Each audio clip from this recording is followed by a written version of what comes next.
Bismillahirrahmanirrahim. Assalamualaikum warahmatullahi wabarakatuh.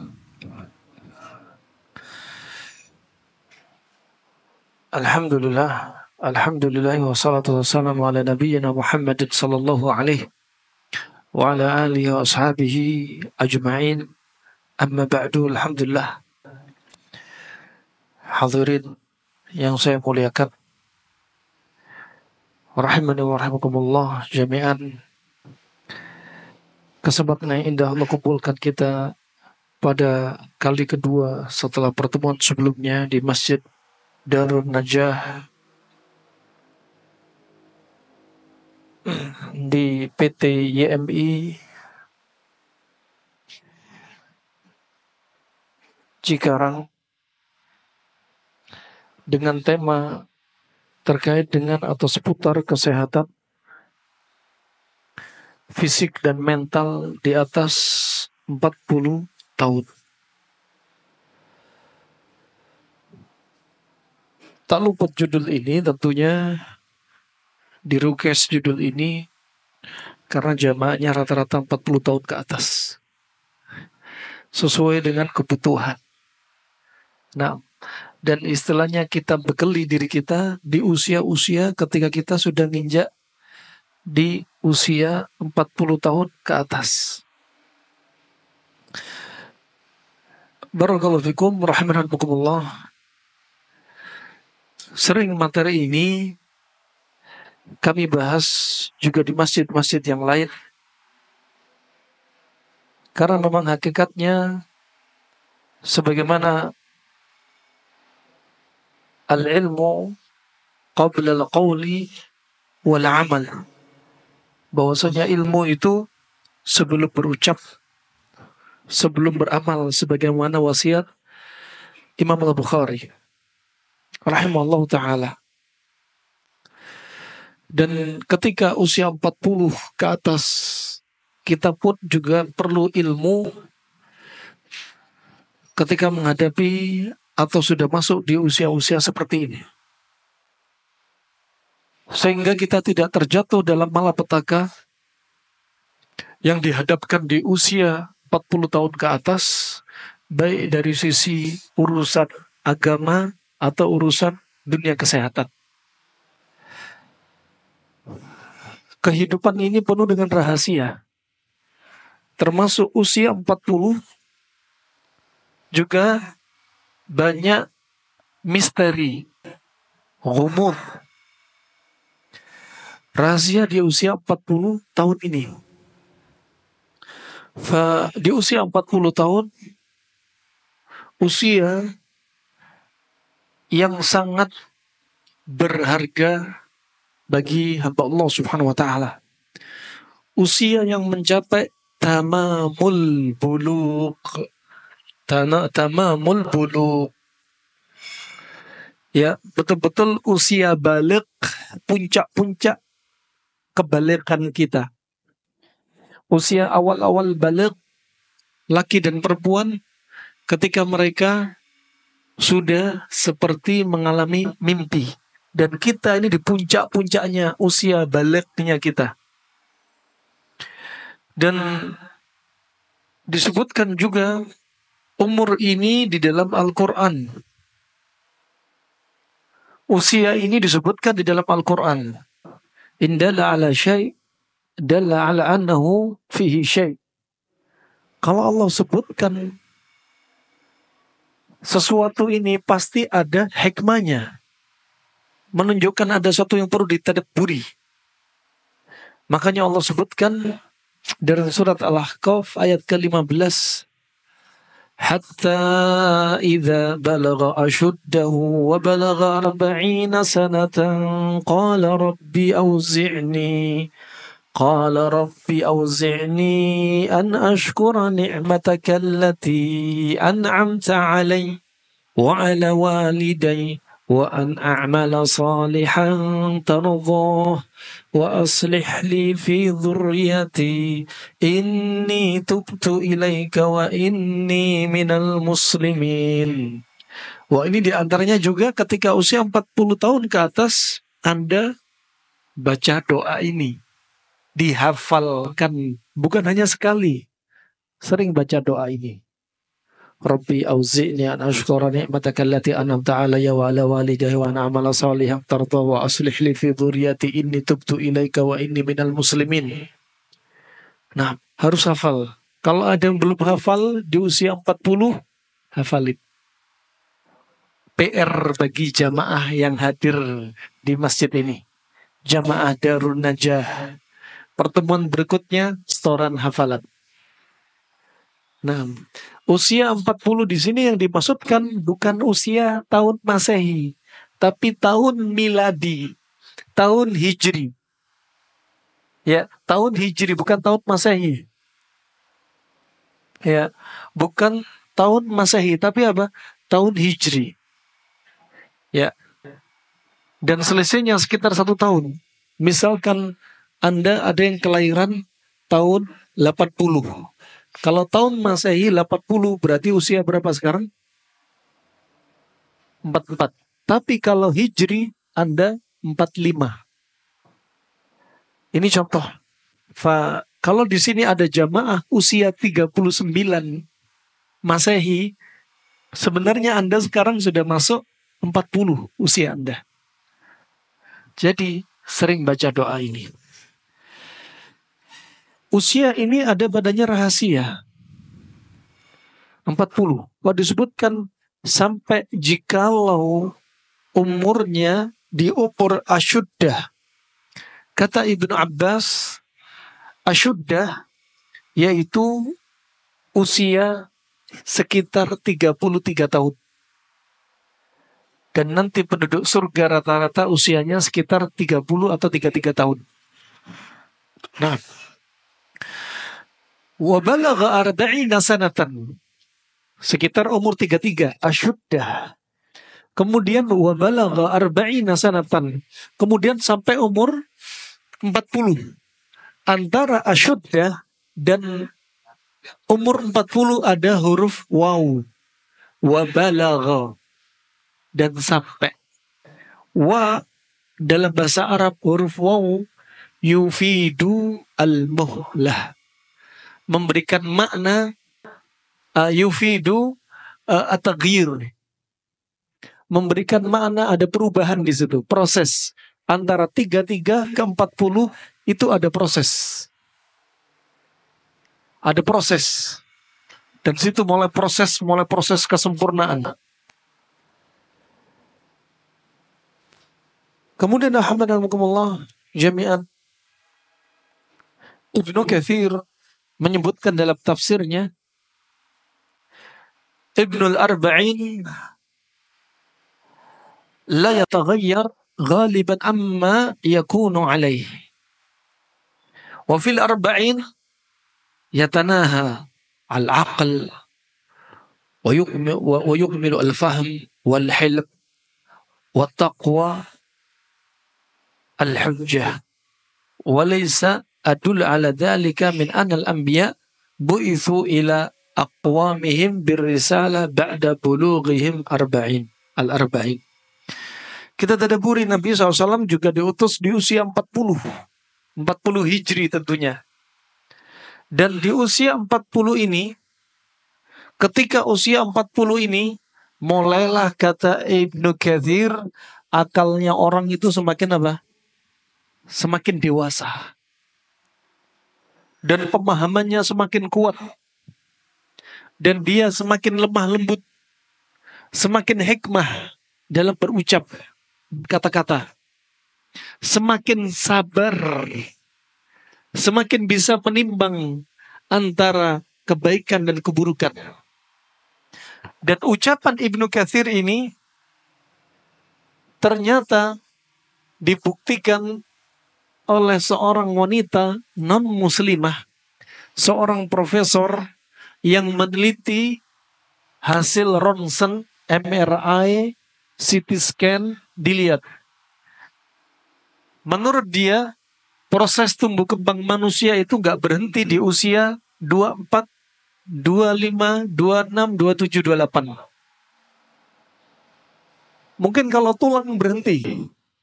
Tapi ternyata kata dia, proses tumbuh kembang itu hakikatnya berhenti di usia 40. Ternyata masih ada satu organ yang ternyata belum stuck. Masih jalan proses tumbuh kembangnya, yaitu di otak. Ketika di bawah usia 40, otak bagian depan kita, bagian depan otak kita, yang dikenal dengan prefrontal cortex, itu masih ada warna kuning atau orange. Menunjukkan masih ada rongga yang belum menutup.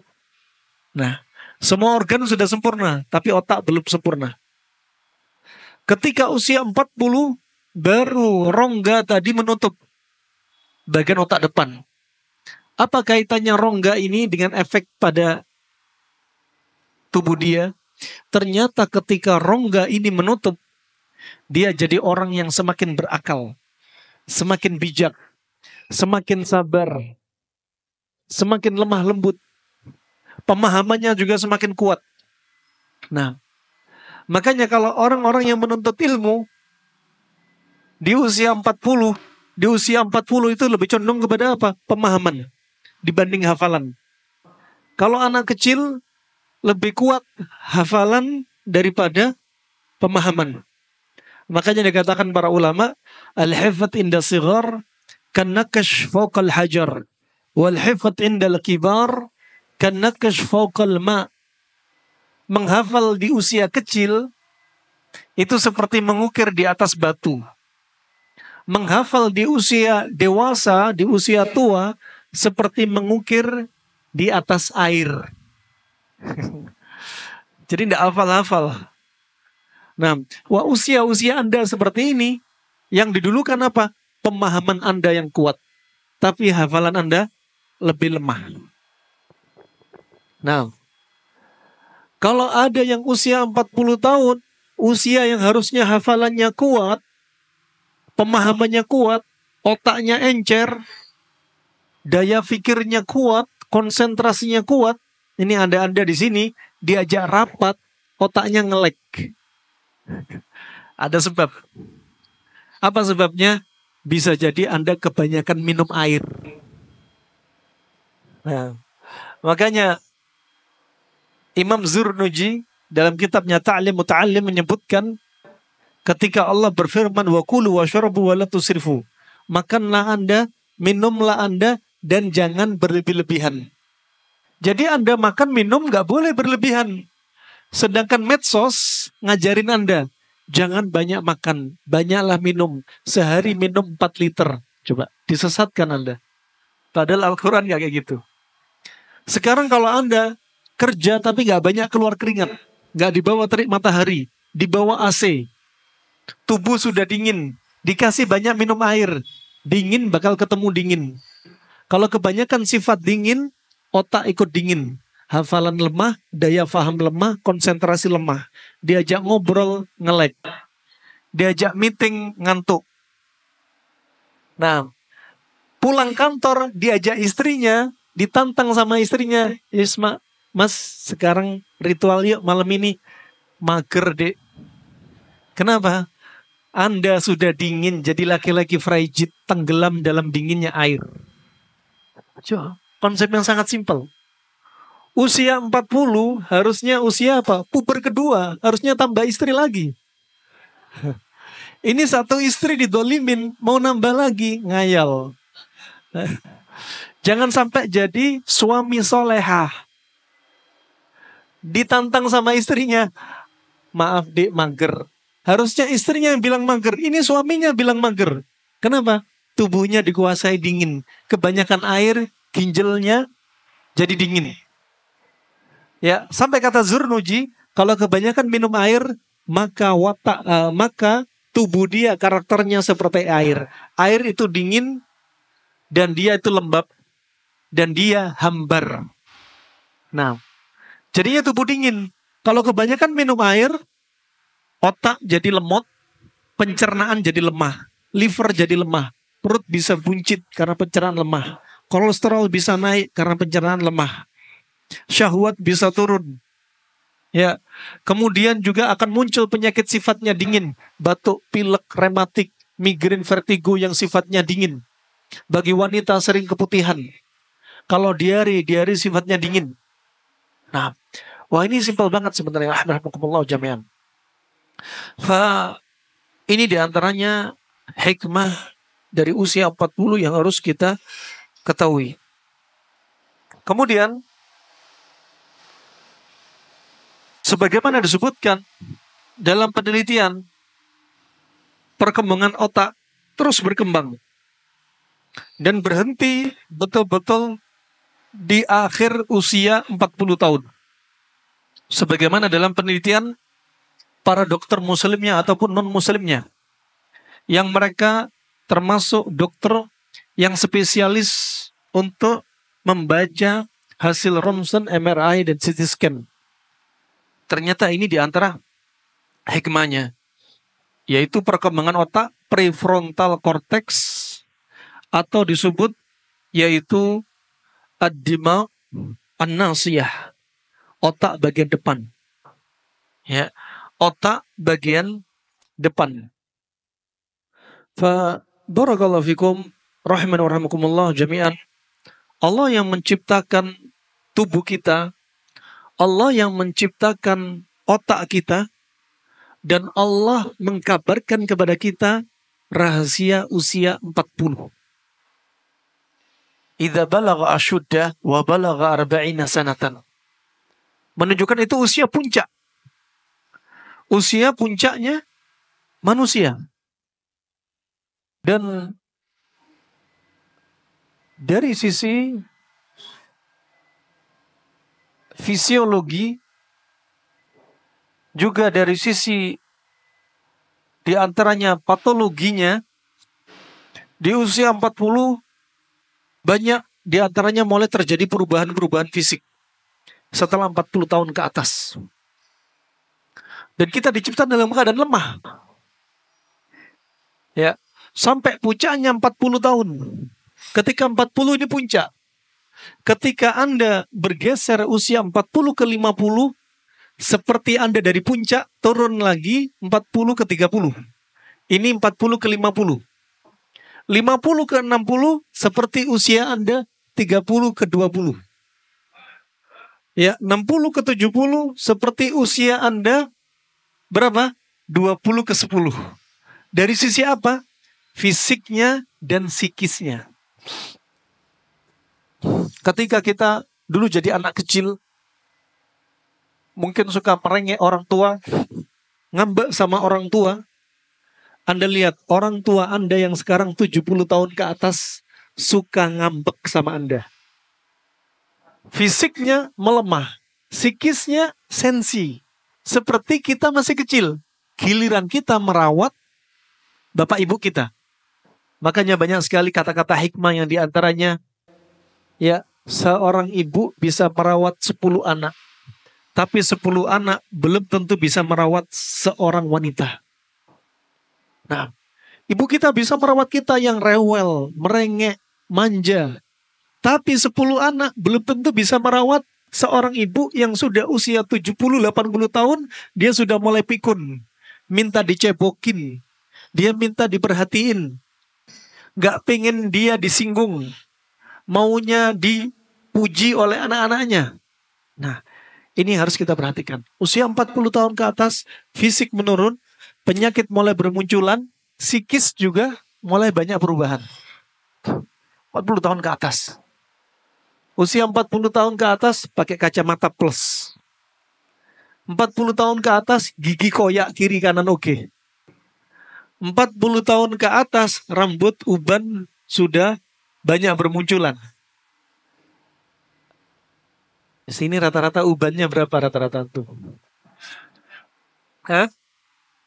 1, Masya Allah. Temennya banyak. Nabi SAW wafat, ubannya berapa? Dalam hadis disebutkan 20 uban.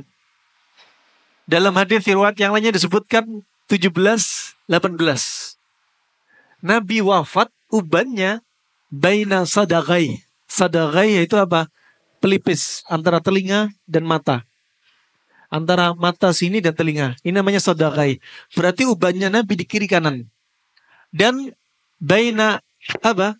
Famai syafatai wadibnih. Itu sekitar sini. Di total ada 20, 17 atau 18. Dan padahal Nabi SAW lelah lihat fisiknya. Ya, Nabi SAW lihat ibadahnya, Masya Allah, sholat malam sampai kedua kakinya bengkak. Yang dibaca surat Al-Baqarah, Ali Imran.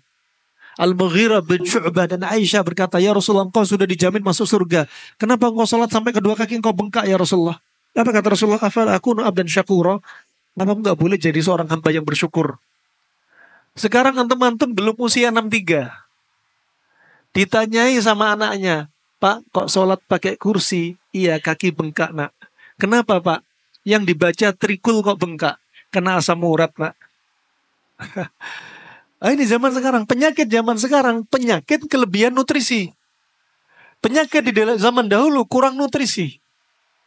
Nah, wah, ini rahmanirrahmanirrahim yang perlu diperhatikan. Nabi SAW, fisiknya kalau kita lihat, Masya Allah, perjuangan beliau. Plus psikisnya kalau Anda perhatikan, stresor yang datang menyerang Nabi banyak. Musuhnya Nabi dari kalangan jin, kalangan manusia. Musuhnya Nabi paman-pamannya sendiri. Sahabat Nabi yang meninggal yang disayangi Nabi banyak. Putra-putri Nabi yang meninggal duluan juga sudah dilewatin. Istri tersayangnya Khadijah meninggal. Pamannya Hamzah yang membela beliau meninggal. Abu Talib meninggal. Nah, kemudian Nabi sholat pun sampai ketika di Ka'bah sholat disiram di punggungnya ususnya sapi, ususnya onta yang sudah disembelih 2 hari lalu yang bau busuk. Nah, Nabi di perang Uhud sampai helm dari besinya kena panah, besi pelindung pipinya sampai masuk ke giginya, sampai robek, sampai nggak bisa dicabut ini, saking sakitnya. Kemudian sahabat gigit besinya, ditarik itu besi dari helm ini dengan giginya sahabat. Karena melihat sakitnya Nabi, kasihan. Dan Nabi merasa sakit giginya sampai 1 bulan. Anda bayangkan, Anda sakit gigi 1 hari. Berapa jam aja gimana rasanya? Sampai minum paracetamol 5 butir. Nah, Nabi SAW demam. Sampai dipegang oleh sahabat, ya Rasulullah, innaka tu'ak wa'kan syadidan. Ya Rasulullah, kau demam kamu tinggi banget ya Rasulullah. Kata Rasulullah, ajal. Iya tentu, demam yang kurasa seperti demam di antara 2 dari kalian. Nabi sabar. Diuji dengan stresor, diuji dengan fisik. Tapi uban yang di kepala Nabi hanya 20, 17 atau 18. Nah, lah kita orang ubannya udah banyak. Ya. Siapa yang bikin antum ubanan? Siapa yang bikin antum ubanan? Pertanyaannya siapa? Bukan apa. Siapa? Diajarin Nabi SAW. Allahumma inni a'udzubika min zawjin tushayyibuni qablal masyib. Ya Allah, jauhkan aku ya Allah dari istriku yang membuatku beruban dan tua sebelum masanya. Nah, ya, ternyata istri Anda bikin Anda beruban sebelum masa tuanya. Lafaz hadits ini ditujukan apa? Laki-laki yang ubanan gara-gara istrinya. Makanya berlindung kepada Allah dari istri yang bikin rambutnya beruban, laki-lakinya beruban. Ya, sebaliknya ada yang sebaliknya. Bapak-bapak nggak ada uban sama sekali. Istrinya ubanan banyak. Bapak-bapak yang bikin stres istrinya juga ada. Nah, fa ini rahmani rahmakumullah jami'an. Fabarakallahu fikum. Di usia 40 juga demikian. Kulit mulai mengering. Di usia 40 ya daging-daging mulai mengkeret. Ya. Di usia 40 pencernaan melemah. Gak kayak dulu lagi. Makanya kalau Anda sekarang makan, minum, harus apa? Sadar diri. Jangan usia 40 tahun ke atas merasa sweet 17. Semua minuman bersoda diminum. Makan minuman instan ditelan. Wah subhanallah. Merasa dirinya oke. Jangan. Anda harus jaga diri Anda. Ya, barang siapa menjaga diri dia, Allah juga akan jaga dia. Termasuk fisiknya. Dalam urusan agama, barang siapa menjaga Allah, agama Allah, Allah akan jaga dia juga. Rahimani wa rahmakumullah jami'an. Barakallahu fikum. Dan ini pun terjadi pada kaum wanita. Kaum wanita di usia 40 bisa bakal nampak lebih tua daripada Anda. Kenapa? Karena wanita ada apa? Proses hamil. Pertama, fisik laki sama fisik wanita beda. Bukan hanya fisik ketika sudah berwujud manusia, dari air mani saja beda. Disebutkan dalam hadis riwayat Imam Muslim juga As-Suyuti, air mani laki-laki itu apa? Abyad ghalid. Ini hadis yang Nabi menjawab pertanyaan orang Yahudi pengen tanya air mani laki, air mani perempuan. Dijawab oleh Nabi setelah dapat jawaban dari Allah melalui malaikat Jibril, dikatakan Nabi, air mani laki-laki apa? Abyad ghalid, putih kental. Putih kental. Dari air mani kita sudah beda. Permisi ya karamullah.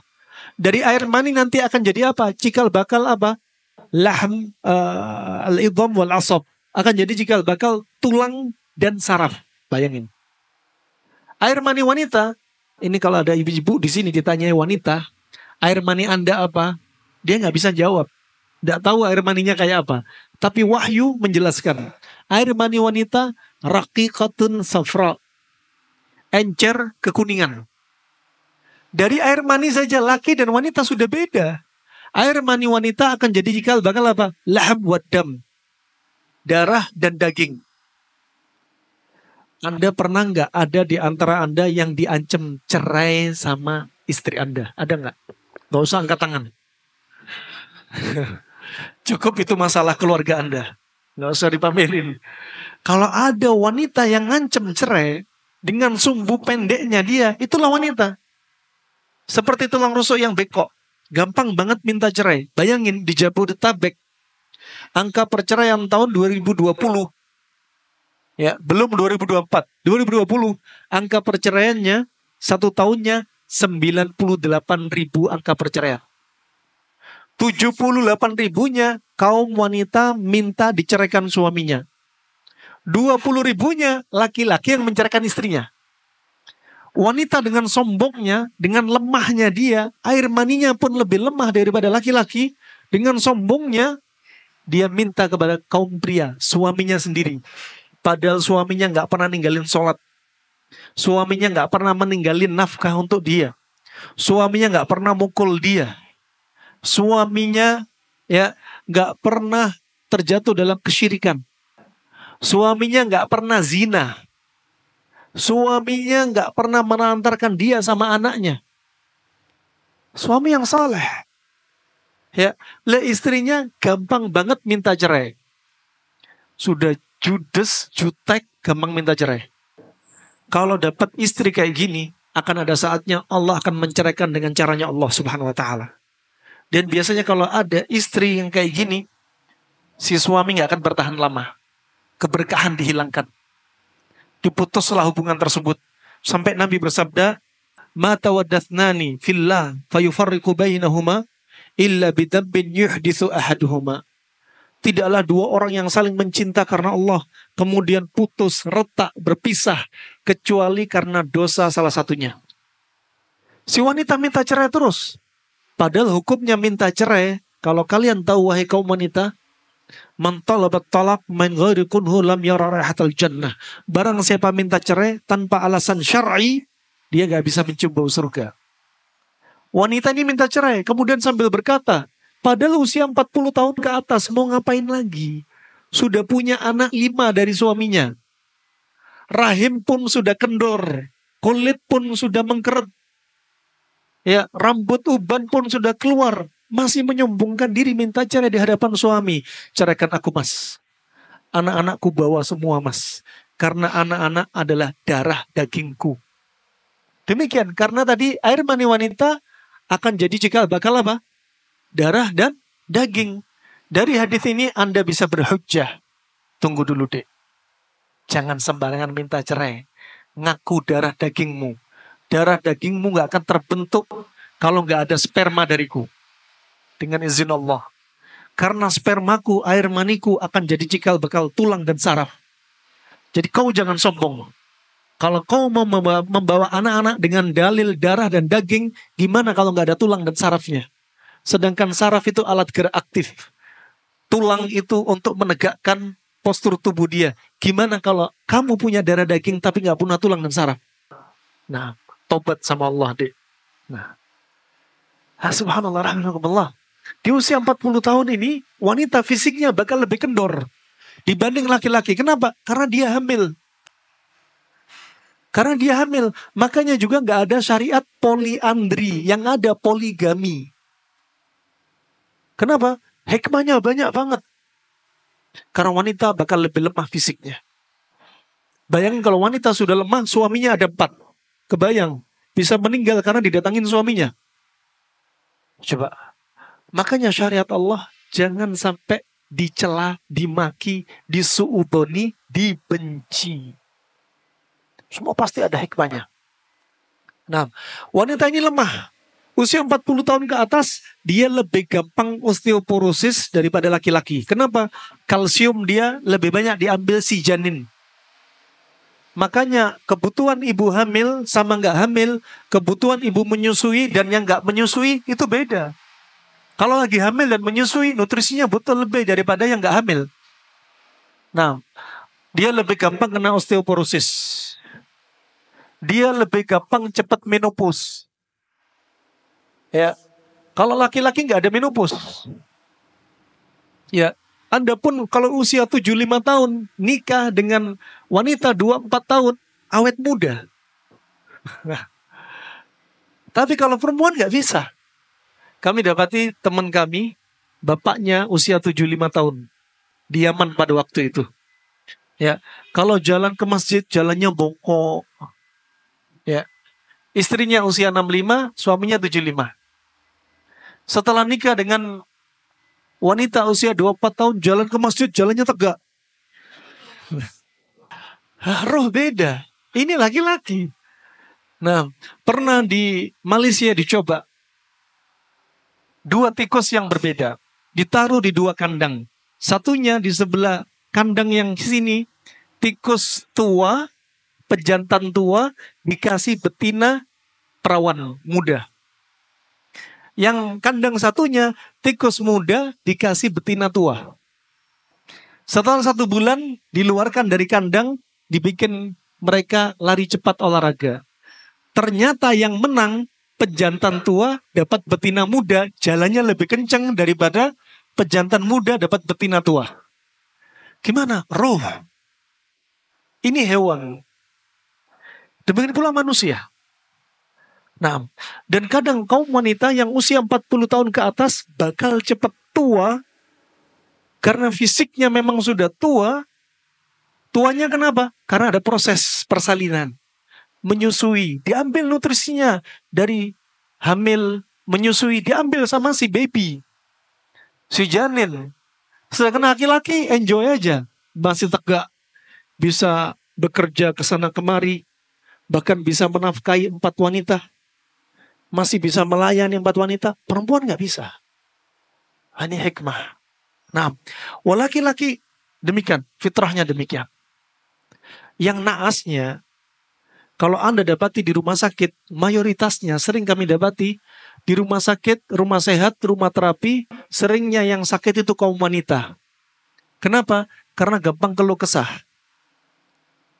Ya, tapi umur mereka panjang-panjang. Sebaliknya laki-laki jarang masuk rumah sakit, jarang sakit, tahu-taunya sekali masuk, innalillahi wa inna ilaihi raji'un. Nah, warahmatullahi jami'an. Makanya di zaman sekarang kata WHO, setelah proses pandemi COVID, ya, melalui fase pandemi COVID kemarin, laki dan wanita sudah 1:40 zaman sekarang. Padahal Nabi sudah bersabda ketika munculnya Dajjal nanti, keluarnya Dajjal, dalam riwayat Imam Muslim disebutkan nanti laki dan wanita 1:40, 1:50 dalam riwayat. Nah, kemudian wanita tadi fisiknya lemah dan naasnya, psikisnya juga gampang baperan. Makanya wanita harus lebih dekat kepada agama. Harus Anda perhatikan urusan agama istri Anda. Nah, wanita yang gampang stres bakal lebih cepat tua. Usia 40 tahun ke atas, wahai kaum wanita, jangan sibukkan dengan baper kepada suami. Anda bakal cepat tua. Seperti kayu bakar, dituang bensin, dibakar. Anda bakal cepat tua. Uban sering keluar. Kena katarak, telinga berdenging, kepala kelingan, tangan tremor, kaki lemes. Jadi wanita frigid, kulitnya kering, rahimnya kering. Timbul hipertensi, sakit mah, kena GERD. Terus muncul. Kenapa? Anda sendiri yang bakar diri Anda dengan kayu bakar. Karena sedih, dendam, dan perasaan Anda. Di usia 40 tahun, Anda sudah punya anak besar-besar. Rubah mindset Anda. Usia 40 tahun, jangan lagi baperan sama suami. Usia 40 tahun, rubah mindset Anda. Wakafkan umur Anda untuk Allah Subhanahu wa Ta'ala. Anda hidup bersama suami, itu surga Anda di rumah. Suami kalau ada panggilan jihad, dia di garda paling depan. Dan surga Anda di rumah. Nah ini barakallahu fikum, rahmanakumullah. Jami'an, ya, melihat kondisi wanita, dia bakal lebih cepat tua dibanding laki-laki. Karena apa? Memang demikian. Dan sabarnya mereka, surga mereka di situ. Nah, barakallahu fikum, kemudian akan banyak didapati perubahan pada wanita di atas usia 40 tahun, di antaranya mata mulai berkerut. Kulit yang tadinya lebih bening, mulai agak kehitaman. Mulai muncul bintik-bintik hitam. Kulitnya sudah mulai berubah. Ya. Kemudian rambutnya sudah mulai kusam. Lebih cepat, kenapa? Lebih cepat tuanya. Karena fisiknya demikian. Ya, maka jangan ditambah fisik yang lebih cepat tua dengan psikis yang akan mempercepat penuaan diri Anda. Memang dasarnya wanita ini apa? Kalau qawarir, seperti gelas-gelas kaca. Fisiknya lemah, hatinya lemah. Kalau fisik Anda yang sudah lemah, ditambah hati Anda tambah lemah, Anda bakal cepat tua. Tua, penuaan dini pada kaum wanita. Ini sebabnya. Apalagi di atas usia 40 tahun, harusnya sebagaimana ahlul Madinah, kalau laki-lakinya di atas 40 tahun, sering dia mendatangi masjid. Di situ dia banyak ibadah. Nenangin diri dia. Mengurangi porsi dunia. Ini kebiasaan ahlul Madinah. Sebagaimana dalam riwayat Imam Bukhari, Imam Muslim, dari Abdullah bin Mas'ud, dari Nabi SAW, terkait dengan usia 40 tahun, dan disebutkan angka 40 ini di dalam Al-Quran. Angka 40 disebutkan dalam surat apa tadi? Surat Al-Ahqaf ayat 15. Angka 40 juga ada rahasia. Rahasia kita sebutkan dari hadis Abdullah bin Mas'ud, riwayat Bukhari dan Muslim, ketika Nabi SAW bersabda, Inna ahadakum yujma'u khalquhu fi batni ummih arba'ina yawman nutfatan. Rahasia angka 40. Usia 40 tahun, puncaknya usia kita. Di 40 tahun juga, di angka 40 juga, ketika kita dibentuk, proses pertemuan antara air mani, laki dan perempuan. Disebutkan Nabi SAW, sesungguhnya diri kalian dikumpulkan pembentukannya di perut ibunya selama 40 hari. Nutfah, jadi air mani. Air mani itu berjumpa, tentunya tetap butuh izin Allah. Gak bisa dengan kesombongan suami dan istri. Kalau ada laki-laki mendatangi istrinya, ini laki-laki mendatangi istrinya, hubungan intim, permisi. Tapi si istrinya sering keputihan. Keputihan ini akan membunuh air mani. Keputihan ini akan menyebabkan air mani jalannya lebih lambat, lengket. Padahal Allah berfirman, khuliqa min ma'in dafiq. Mereka dicipta dengan air yang memancar. Tadi disebutkan air mani itu apa? Putih kental.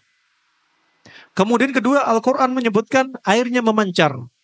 Kalau ada air mani warnanya nggak putih, kuning, merah, abu-abu, hitam, berarti nggak sehat. Atau kayak batu, berarti nggak sehat.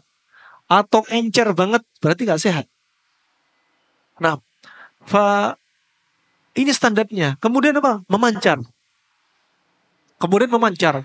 Di zaman para ulama dikatakan Abul Hasan al-Baghdadi yang meninggal pada tahun 435 Hijriah. Di zaman dahulu nggak ada mikroskop. Di zaman sekarang para ahli laborat mengatakan, dokter mengatakan untuk bisa punya anak harus punya air mani minimalnya 16 juta. Dan dia harus sehat. Ekornya cuma satu, nggak boleh 2 ekor. Ada kecepatannya tertentu. Ya. Di zaman dahulu nggak ada mikroskop, tapi mereka dengan taufik dari Allah, mereka punya cara lain. Ambil air, ditaruh di mangkok, air mani ditetesin. Kalau air mani ditetesin tenggelam utuh, berarti itu sehat. Warnanya putih, berarti sehat. Kalau ada air mani ngambang di atas air dan dia menyebar, berarti encer. Air mani kopong. Coba para ulama.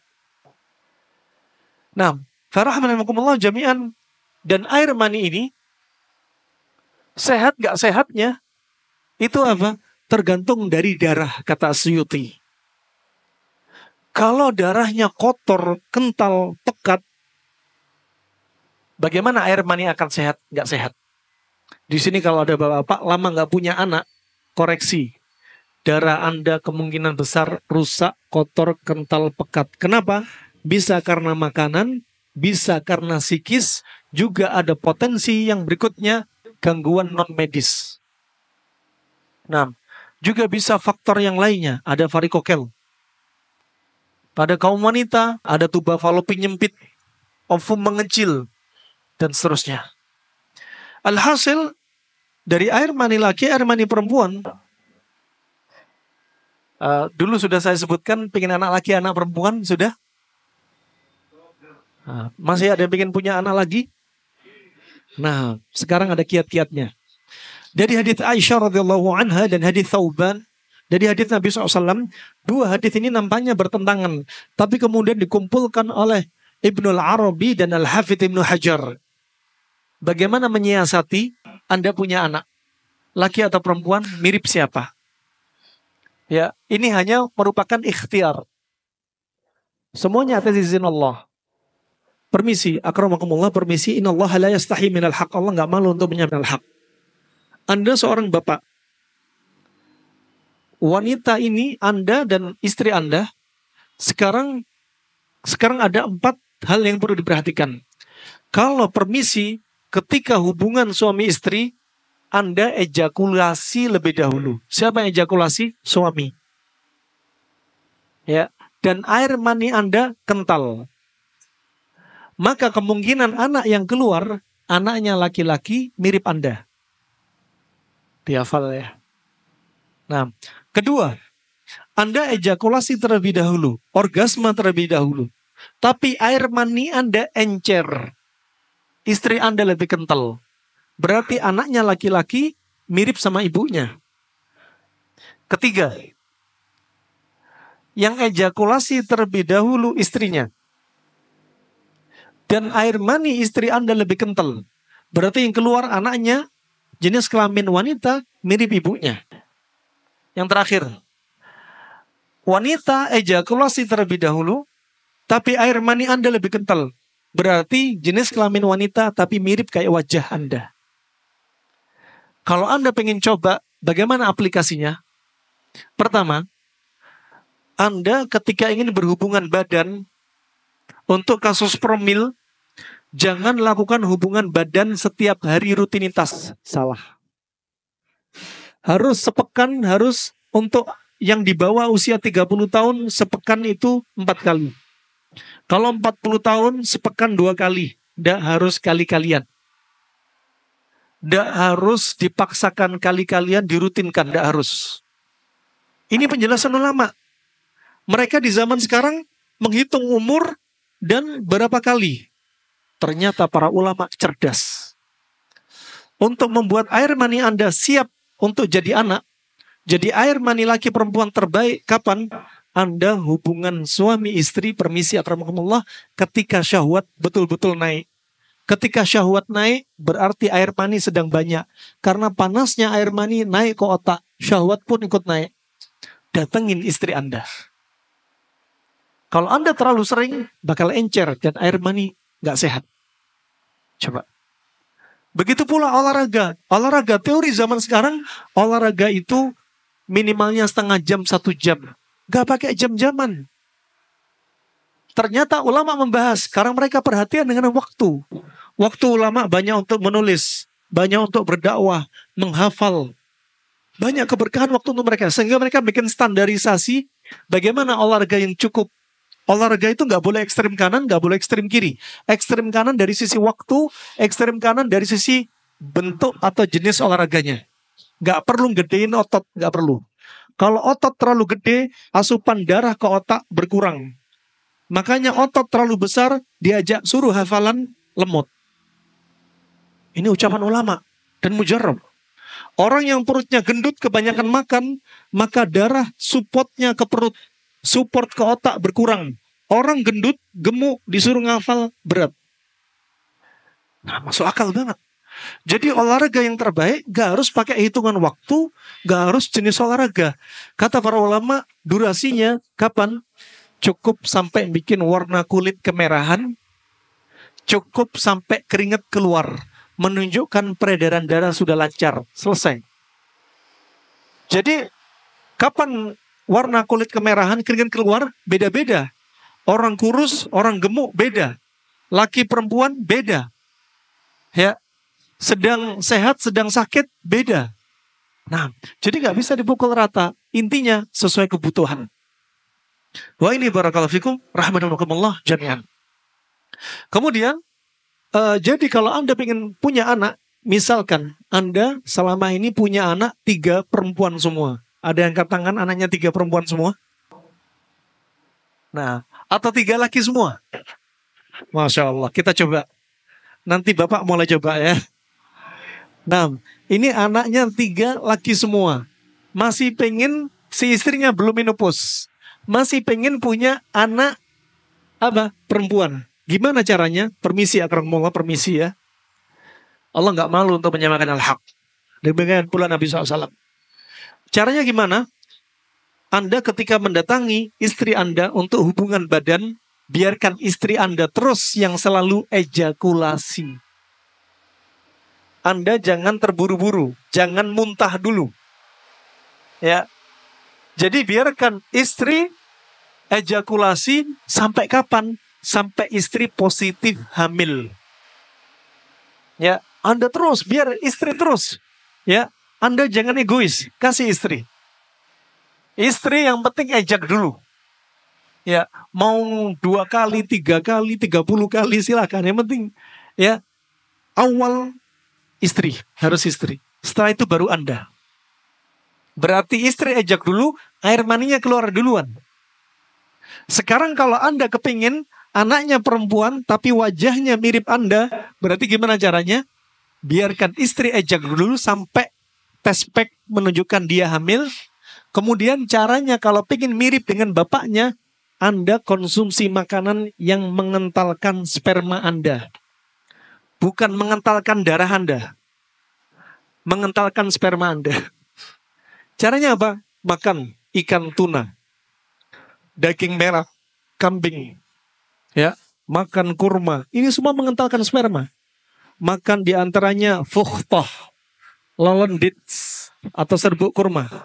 Bisa buah duriat, ya, bisa kayu manis, bisa madu. Ini mengentalkan sperma Anda. Nah, bisa difahami? Nah, adapun hadis yang disebutkan Asyuti dan yang selainnya, kalau Anda mendatangi istri Anda dalam keadaan haid, juga hadis Ibnu Abbas, maka anak Anda potensi bencong. Ini hadisnya lemah, ya, nggak bisa jadi dalil. Nah, barakallahu fikum. Ini rahmani rahimakumullah jami'an. Tadi disebutkan Nabi SAW dari hadis riwayat Imam Bukhari, Imam Muslim, dari Abdullah bin Mas'ud, Angka 40 disebutkan dalam Al-Quran dalam surat Al-Ahqaf ayat 15 tadi ketika kita di usia 40. Sekarang ada angka 40 juga disebutkan dalam hadis ini ketika Nabi bersabda, Inna ahadukum yujma'u khalquhu fi batni ummi arba'ina yawman nutfah. Sesungguhnya pembentukan diri kalian, proses terbentuknya makhluk dan janin di dalam perut ibunya itu selama 40 hari pertama itu dari nutfah. Air mani laki, air mani perempuan. Air mani ini akan berjumpa di mana? Di tuba falopi. Air mani keluar, ovum keluar. Di tuba falopi. Ya, thumma yakunu 'alaqatan mithla dzalik. Setelah itu jadilah gumpalan daging. 40 hari kedua. Thumma yakunu mudghatan mithla dzalik. Ya, setelah jadi apa? Air mani kemudian jadi gumpalan darah. Setelah jadi gumpalan darah, berikutnya jadi gumpalan daging. Jadi gumpalan daging. Ya. Kemudian apa? Kata Nabi SAW, Thumma yab'atsullahu malakan fayu'maru bi arba'i kalimatin. Kemudian Allah memerintah malaikat dan Allah perintah dengan 4 kalimat. Wa yuqalu lahu, dikatakan pada diri dia, uktub amalah, catatlah amalan-amalan dia. Wa rizqah, catatlah rizkinya dia. Wa ajalah, catatlah ajalnya dia. Wa syaqiyun au sa'idun. Ya. Atau catat dia beruntung atau berugi atau rugi. Tsumma yunfakhu fihi ar-ruh. Kemudian ditiuplah ruh. Jantung kita dibentuk sebagai janin ini 4 pekan hamil, ibu hamil 4 pekan sudah ada jantung. Setelah itu jantung mulai berdetak, tapi belum ada ruhnya, hanya sebagai sistem sirkulasi darah, pompa. Setelah 120 hari baru ditiupkan ruh. Jadi bayangkan jantung kita dari perut ibu kita berdetak sampai detik ini, jantung kita nggak pernah berhenti total. Kalaupun istirahat, seperti di malam hari, jantung kita juga istirahat sebagian. Bukan istirahat total. Dan yang paling capek di pagi hari. Di jadwal tubuh kita mencuci racun, jantung itu capek. Di siang hari, jantung kita siap mensupport pencernaan dan ginjal dan sebagainya untuk melaksanakan tugasnya. Di malam hari, jantung kita istirahat, tapi istirahat sebagian. Kalau kita sudah tahu jantung kita nggak pernah stop sama sekali, berarti Anda harus tahu diri jantung Anda sudah layak dikasihani. Jangan malam hari masih banyak konsumsi minuman yang bikin jantung Anda terus berdebar. Jangan di pagi hari yang saat jantung sudah capek, Anda paksa minum minuman berkali-kali yang bikin jantung dengan kafein ini terus berdenyut. Ini akan mempercepat penuaan jantung Anda, termasuk tubuh Anda. Ya, begadang boleh-boleh saja kalau ada artinya. Ya, jangan setiap hari begadang. Minum minuman yang tinggi kafein tiap hari, begadang terus akan mempercepat penuaan Anda. Ada orang mengeluhkan pola makannya sudah oke. Psikis oke, nggak stres. Tapi kenapa kolesterol masih tinggi, darah masih hitam, asam urat naik? Ternyata kebiasaan dia begadang. Kenapa? Ketika begadang, liver pun ikut lemah. Sehingga nggak mencerna sebagaimana mestinya. Apalagi usia 40 tahun ke atas, mau dibikin lemah lagi. Al-Hafidh Ibnu Hajar rahimallahu ta'ala dari hadis ini menunjukkan bahwasanya janin, ya, bahwasanya janin itu ada 3 proses di sini. Dan ketika usia 120 hari, saat itulah roh ditiup. Saat itulah roh dia ditiup. Makanya Allah berfirman dalam surat Al-Mu'minun ayat 14, فَخَلَقْنَا الْمُضْغَةَ إِضَامًا فَكَسَوْنَا الْعِضَامَ لَحْمًا. Kami ciptakan mudghah, idhaman. Jadi dari nutfah, air mani, kemudian jadi alaqah, gumpalan darah, kemudian mudghah, gumpalan daging, kemudian apa? Dari gumpalan daging itu diciptakan tulang, idhama. Ya, fakasawnal idhama lahma. Setelah dikasih tulang, kemudian ditutupi daging. Ya, tutupi daging dan kulit. Fa ini rahmani wa rahmakumullah jami'an marhalah, tahapan yang terjadi pada pembentukan manusia. Ini ibu-ibu, bapak-bapak, insyaallah. Fa marhalah sebagaimana dinukilkan Al-Hafidz Ibnu Hajar dengan kesepakatan para ulama bahwasanya ditiupkannya ruh tidaklah terjadi kecuali setelah 4 bulan. Setelah 120 hari. Dan pendapat ini, kesepakatan para ulama ini dinukilkan dari Ali bin Muhadzab Al-Hamawi At-Tabib. Ya, At-Tabib, seorang ulama yang profesinya sebagai dokter. Tabib. Nah, dari marhala pertama diantaranya apa? Marhala yang pertama nutfah, air mani. Marhala atau tahapan kedua alaqah, gumpalan darah. Ya, dam jamid, darah yang menggumpal. Kemudian marhala yang ketiga mudghah, yaitu gumpalan daging. Ya, dan berikutnya marhala yang keempat adalah al-idham, yaitu terbentuknya tulang. Ya, sebagaimana dalam riwayat yang lainnya. Kemudian marhala yang kelima, sebagaimana Allah sebutkan, fakasawnal idhama lahma. Setelah terbentuk tulang, baru dibungkus dengan daging. Ya, ini 5 tahapan. Kemudian, sebagaimana Allah sebutkan, alam nakhluqkum mimma immahin. Faja'alnahum fi qararin makin fi ila qadarin ma'lum faqadarna fa ni'mal qadirun wailu yawma idzil lil mukadzibin. Bukankah kami telah ciptakan kalian dari air yang hina? Jadi Allah ciptakan kita apa? Dari air yang hina. Ya, air yang hina yaitu air yang lemah. Air yang lemah, dia lagi hina. Ya, faja'alnahu fi qararin makin. Dan kami jadikan dia fi qararin makin, yaitu di dalam rahim. Yastaqir, tinggal di dalam rahim. Tinggal di dalam rahim.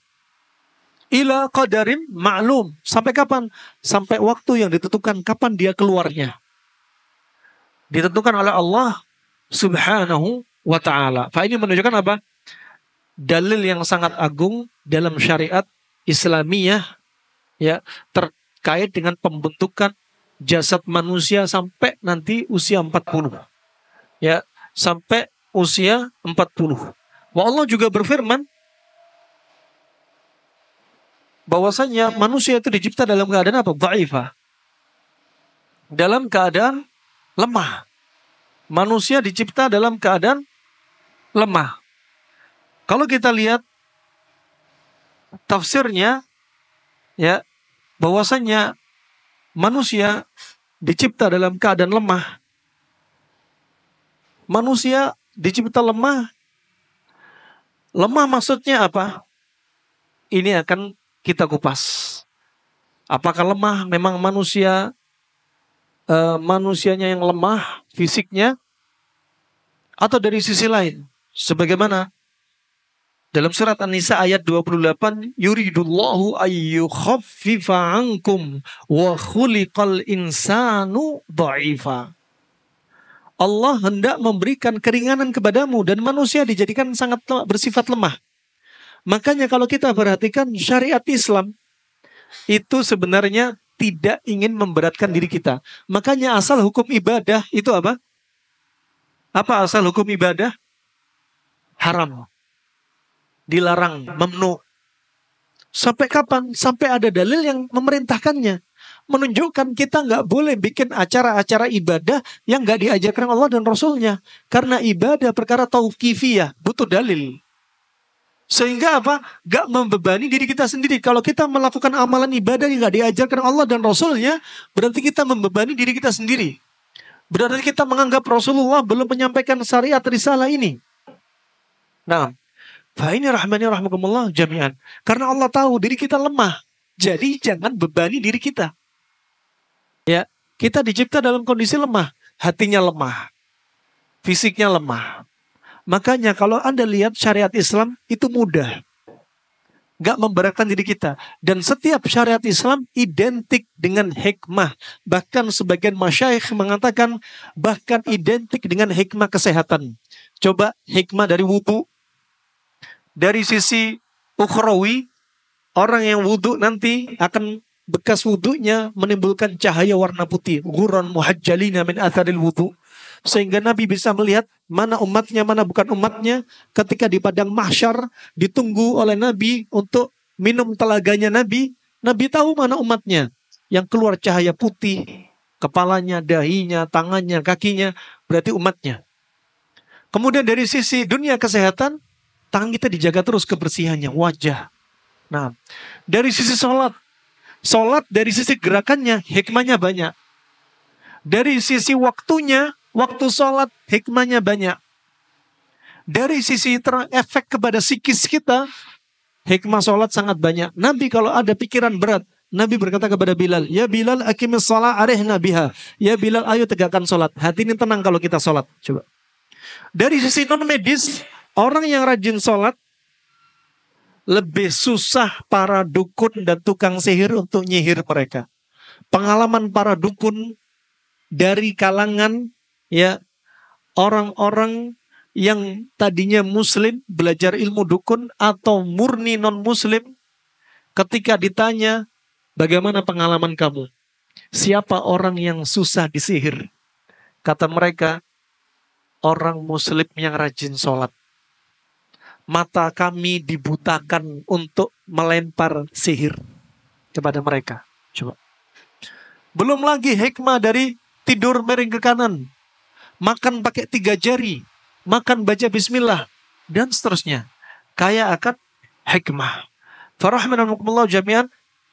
Manusia. Apa? Khuliqal insanu dha'ifa.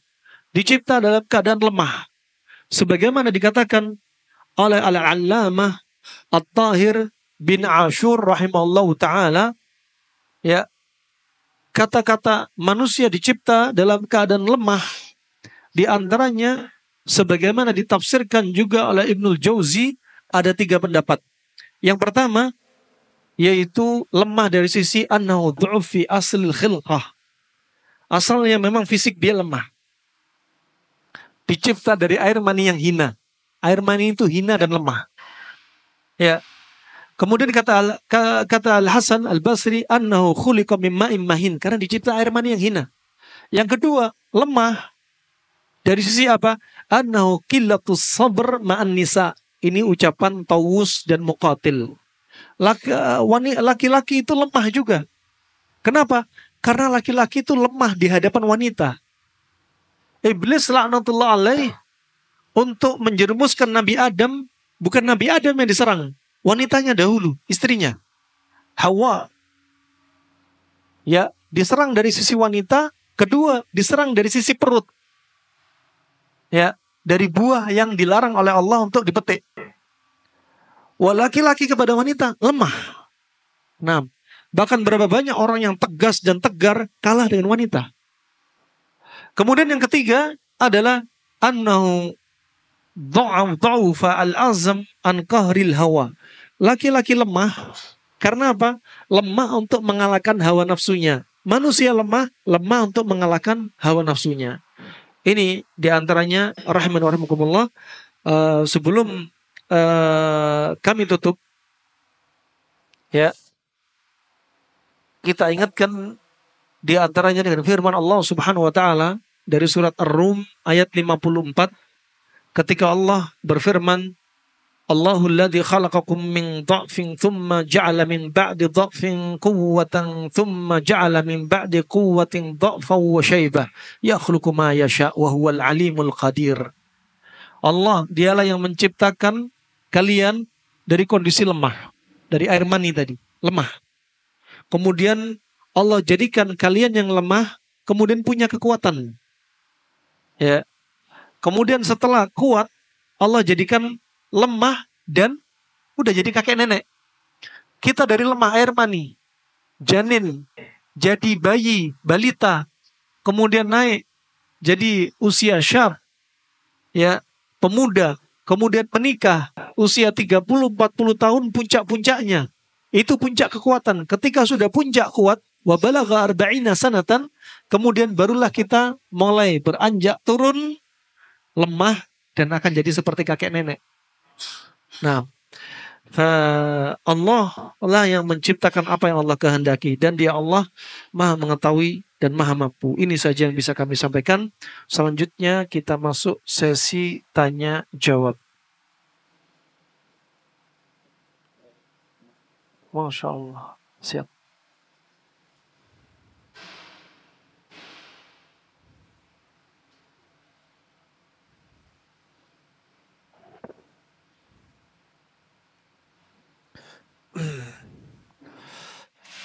Apakah genetik menjadi resiko terbesar penyakit autoimun?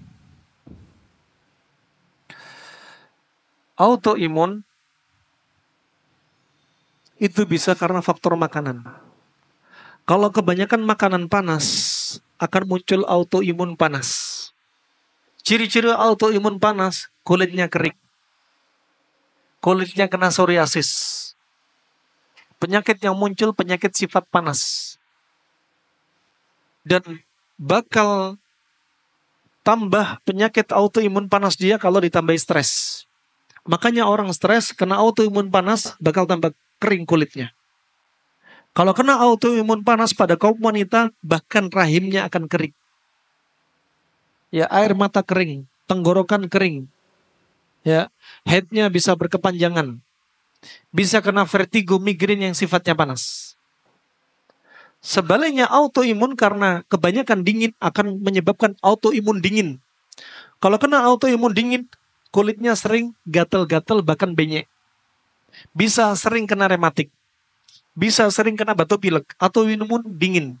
Kalau kena autoimun dingin berarti makanan minuman sifatnya dingin dikurangi atau dihentikan sekitar 1-7 hari. Anda usahakan makanan yang panas, minuman yang panas. Kalau sudah sembuh, kembali lagi Anda konsumsi makanan panas dingin seimbang. Ini kalau faktor makanan. Ada autoimun karena psikis. Orang yang modelnya sedih berlebihan bisa juga bakal kena autoimun. Ya, kena autoimun. Berikutnya, kasus berikutnya autoimun karena non medis. Pernah kami dapati seorang bapak-bapak puluhan tahun gatal dari kepala sampai kaki, gatal putih seperti bersisik, kulitnya kering banget. Ternyata usut punya usut, ada riwayat bapaknya atau kakeknya ada ritual-ritual yang menunjukkan dia ada muamalah dengan jin. Anaknya jadi korbannya jin, diserang. Kena autoimun. Maka tegakkan autoimun dari diagnosa medis dan non-medis. Bagaimana cara menyembuhkan penyakit autoimun secara alami? Bagaimana cara mengobatinya? Lihat, karena faktornya makanan, kebanyakan makan panas, autoimun panas, berarti makanan minuman yang panas di stop, ganti yang dingin. Simple. Al-aks bil-aks. Kalau sebaliknya demikian. Kalau kena autoimun karena stres, obati stresnya. Memangnya stres bisa diobati? Bisa. Banyak baca Al-Quran. Banyak datangi kajian. Ketemu dengan orang-orang dicintai karena Allah. Lihat hijau-hijauan. Lihat air mengalir. Itu semua obat. Ya. Kemudian baca dzikir pagi petang. Dan seterusnya. Ini juga obat. Kemudian apakah apakah dampak bahaya kalau sering minum obat metil? Bahayanya bakal mengalami NS, nephrotic syndrome. Ginjal Anda akan kena. Kalau Anda kebanyakan konsumsi metil steroid, wajah Anda akan dikenal dengan moon face, wajahnya bulat. Kebanyakan metil steroid, ya, atau kortison. Ya. Jadi sebenarnya hakikat autoimun Anda obati dengan makanan. Makanan Anda adalah obat. Obat Anda ya makanan Anda. Kalau Anda konsumsi steroid terus akan berdampak pada apa? Fisik Anda. Belum lagi kebanyakan steroid, tensi naik. Belum lagi bisa jadi iritasi lambung kemana-mana. Anda mau ngobati satu penyakit, muncul penyakit lain. Apa olahraga ideal untuk usia kisaran 40-an dan berapa frekuensinya per pekan? Anda setiap hari olahraga. Olahraga itu nggak nyita waktu. Cukup olahraga, Anda keringetan, keluar keringat, ya kulit warna kemerahan. Kulit Anda warna gelap, ya udah sampai keringetan. Nah, cukup. Dan apa? Cukup warna kemerahan. Mau Anda usia masih anak Anda usia kecil, istri Anda sendiri. Yang penting tiap hari kulit warna kemerahan, keringetan, udah selesai. Menunjukkan peredaran darah sudah lancar. Ada di antara kita kalau misalkan saya dengan tubuh kayak gini, saya olahraga 7 menit, 10 menit sudah keringetan. Udah cukup. Gak banyak nyita waktu. Gak ada alasan ceritanya gak sempet olahraga. Salah. Males, bukan gak sempet. Sebentar, sampai keringat keluar sebentar. Sehari sekali, sehari 2 kali, cepet. Nah, kalau Anda nunggu waktu sampai 1 jam, lihat kesibukan Anda gak dapat, Anda gak olahraga. Kebanyakan makan, banyak olahraga, banyak makan, banyak kerja, tapi nggak olahraga, tetap berbahaya. Karena kerjanya Anda sebenarnya bukan olahraga. Anda kerja itu beda dengan olahraga. Nah, tetap harus ada waktu olahraga. Kalau kita jarang olahraga, akan numpuk makanan yang ada di dalam tubuh kita, sehingga menimbulkan sumbatan-sumbatan. Sumbatan ini akan menimbulkan penyakit. Saya usia belum 40 sebenarnya. Tapi 2 tahun ini menderita GERD dan anxiety. Ada saran buat saya? Iya. Saran saya, ya jangan stres. Jangan was-was. Banyak hadiri kajian. Banyak baca Al-Quran. Bukan hanya sehari sekali, sering. Terus jadikan bacaan Al-Quran plus artinya.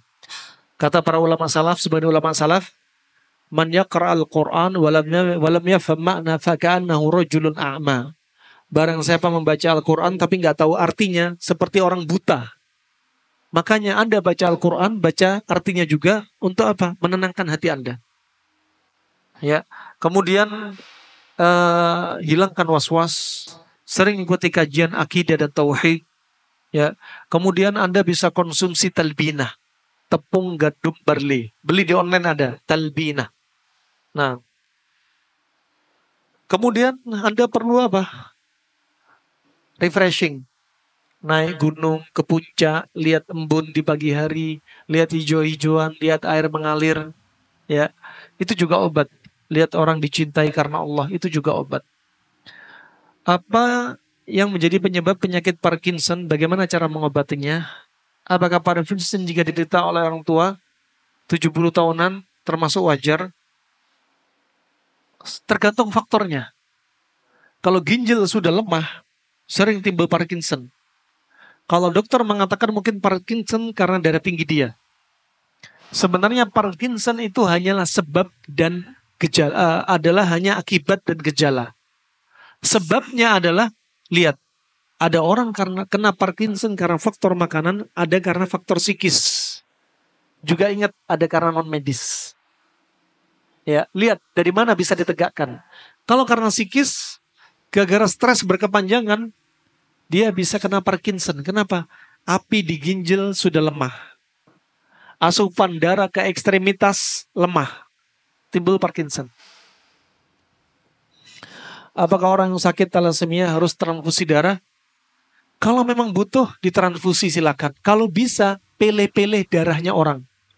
Kalau kebiasaan di Arab, kalau ada orang butuh darah, diumumkan di masjid. Kenapa? Darahnya bersanad jelas. Darahnya orang soleh. Bukan darahnya orang makan babi. Bukan darahnya orang mabuk. Ya, tapi darah orang jelas yang datang ke masjid. Nah, thalassemia sering kami mendapati thalassemia, leukemia, kanker darah ini, subhanallah, sering kami dapati banyak sekali karena kasus ritual bapak atau kakeknya. Orang tuanya atau kakeknya. Atau diri dia sendiri ketika masih kecil, disembelihin ayam cemani untuk nolak bala. Tahu-tahu sudah gede, belum usia balik, kena thalassemia. Tahu-tahu kena epilepsi. Tahu-tahu hiperaktif, autis. Hati-hati. Ritual kesyirikan berdampak kepada penyakit dan malapetaka. Nah, sering kami dapati. Kemarin dapat, kemarin lagi dapat, kemarin lagi dapat. Ujung-ujungnya kami tanya bapak ibunya praktek ritual kesyirikan. Mau thalassemia, kencing manis, mau stroke, ada juga kena kanker. Subhanallah, ternyata ada kasus yang harus Anda jadikan suspek diagnos, different diagnos, diagnosa banding medis, ada kasus non medis. Jadi apa? Studi banding. Nah, kemudian izin bertanya, obat ampuh sakit gigi berlubang. Obat ampuh sakit gigi diantaranya kalau Anda sakit gigi sering akut, Anda pakai kapas, diputerin sebesar gigi lubang, tetesin cengkeh. Biarin 1 menit, 2 menit. Lepas. Langsung kurang. Sakit gigi seringnya karena bersifat dingin. Cari pemanasnya. Pakai minyak cengkeh, bagus. Pakai minyak kayu putih juga boleh. Nah, silahkan. Kalau sudah nggak sakit, berikutnya ya ditempel. Biar nggak sakit lagi. Nah, mau tanya di luar tema, bagaimana agar anak umur 1,5 tahun bisa bicara dengan jelas? Karena baru bisa bilang gitu ya, atau gak tahu ini tulisannya gitu ya. Akramakumullah. Sama nunjuk-nunjuk sambil bilang apa. Yang kedua, cara mengobati asam lambung. Pertama, untuk anak yang ngomong gak jelas, bisa jadi faktornya apa? Kelembapan di otak. Ya. Caranya, Anda kasih makanan minuman yang sifatnya menghilangkan kelembapan di otak. Contoh, makanan yang panas, kering. Seperti apa? Kismis. Kurma ajwa. Ya, ini disenangi. Kalau disuruh minum jahe merah, anak-anak nggak mau. Propolis mungkin masih mau.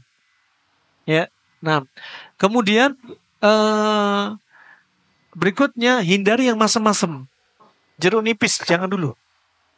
Ya, kemudian bisa difasdu di titik di belakang telinga. Tojos sedikit, kasih misalkan lupin, bius setempat, bius lokal, semprot, terus kasih tusuk jarum dikit, keluarin darahnya di belakang telinga. Ini titik-titik untuk apa? Merangsang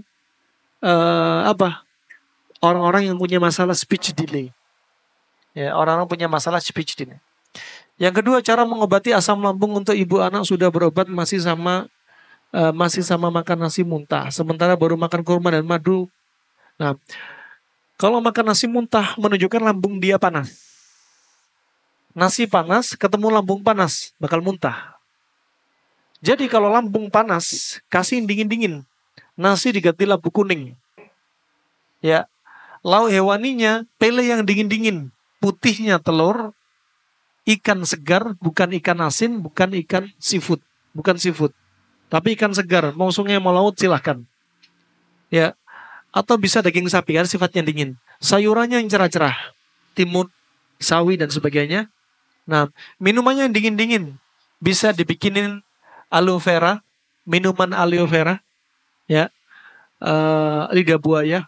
Ya, jangan orang sakit mah dikasih lidah mertua, tambah sakit mah. Lidah buaya.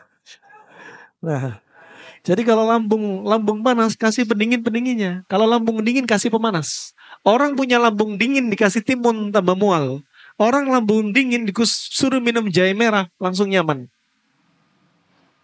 Saat saya pernah ada keluhan gangguan pada telinga. Saat dicek dokter ada luka pada gendang telinga. Dan menurut dokter luka masih bisa sembuh. Kalau luka masih bisa sembuh, ya berarti zen. Anda bisa tetesin misalkan herbal yang ada kandungan kolagen. Misalkan ditetesin jeli gamat. Tetesin jeli gamat. Sekaligus jeli gamat ditetesin untuk pengobatan dari luar. Kemudian diminum untuk pengobatan dari dalam. Ustadz, cara poligami bagaimanakah? Nanti ada daurahnya khusus. Dijawab gak habis-habis, ternyata gak praktek-praktek. Ya. Ujung-ujungnya jadi isti. Ikatan suami takut istri. Beraninya nikah sama jin wanita. Ya. Takut poligami, akhirnya apa? Sebagian laki-laki menikah dengan apa? Wanita dari kalangan jin, biar nggak ketahuan. Mending sama jin daripada zina. Nah, ulama khilaf. Bolehkah laki-laki menikahi wanita dari kalangan jin? Khilaf. Karena nggak ada dalil satupun yang melarang secara khusus. Adapun di sana keumuman dalil wa min ayati an khalaqalakum min anfusikum azwaja. Termasuk tanda-tanda kekuasaan Allah, yaitu apa? Allah jadiin kalian berpasang-pasangan. Laki, wanita dari kalangan manusia. Laki, wanita dari kalangan jin, beda. Jantan betina dari hewan, beda. Kalau ada laki-laki nikah sama hewan, sama sapi, gangguan jiwa. Kalau ada laki-laki ketemu laki-laki, terong ketemu terong, balik akalnya. Kalau ada wanita sama wanita, balik akalnya. Nah, kalau ada laki-laki sama jin, ya, ini khilaf para ulama. Syekh Mukbil memperbolehkan. Muridnya Syekh Muhammad Al-Imam melarang. Kenapa? Jin bisa berubah-ubah wujud. Ketika ketemu laki-laki, manusia, wajahnya cantik kayak artis. Ketika berpisah sama suaminya, ternyata wajahnya berubah. Ya, dan ini sering terjadi, nyata. Ada syekh kami cerita, Syekh Fahad bin Sulaiman As-Sulaimani, Abu Abdurrahman, rahimallahu ta'ala, waktu itu cerita kepada saya, ya, ada temennya ini dikisahkan, ada seorang laki-laki menikah dengan wanita dari kalangan jin. Anaknya manusia. Si anaknya udah usia 17 tahun. Anaknya bilang, Bi, mana ibuku? Lama aku gak ketemu ibuku. Udah berapa tahun aku sudah gini gak tahu ibuku di mana. Kamu pergi ke kamar sebelah. Lihat ibumu ada di sana. Dibuka pintunya, didapati wanita rambutnya panjang, pakaiannya putih, sambil megang kepala keledai, makan kepala keledai. Itu ibunya dia. Nah, wah, subhanallah, ini rahmatullah. Sebagian bapak-bapak yang takut berbuat zina, akhirnya nikah sama kaum jin. Jadi poligami tidak ketahuan. Pos 2-nya di mana? Di alam gaib. Ada yang ya subhanallah, dan terjadi banyak kisah-kisah seperti ini. Termasuk tetangga kami di Jawa Timur ada yang melakukan seperti ini. Nah, sebagian laki-laki ada yang syahwatnya meledak-ledak. Syahwatnya kuat banget. Dan hukumnya poligami beda-beda. Ada hukumnya makruh, haram, boleh. Ada hukumnya wajib. Nah, ada hukumnya sunnah. Kalau sudah dia betul-betul syahwatnya, karena manusia beda-beda. Laki-laki ada yang syahwatnya lemah, ada yang sedang, ada yang ekstrim. Sampai satu wanita nggak bisa menghandle dia. Akhirnya apa? Harus poligami wajib. Ya sudah, daripada takut zina, mending poligami. Untuk menjaga penuaan dini adalah pola hidup yang disarankan dalam Islam. Iya. Bagaimana cara mensikapi usia 40 tahun yang berhubungan dengan takdir? Apakah menjadi faktor penentu kehidupan takdir di sisi Allah? Hanya Allah yang tahu. Itu saja bisa saya sampaikan. Semoga bermanfaat untuk Islam dan muslimin. Semoga Allah angkat penyakit orang sakit di antara kita. Semoga Allah istiqomahkan kita di atas al-haq. Semoga Allah jauhkan kita dari segala wujud maksiat, penyelewengan, kesesatan, dan Allah wafatkan kita dalam keadaan husnul khatimah. Amin ya rabbal alamin. Wabillahi taufiq wal hidayah. Subhanakallahumma bihamdik. Asyhadu an la ilaha illa anta astaghfiruka wa atubu ilaik. Wassalamualaikum warahmatullahi wabarakatuh.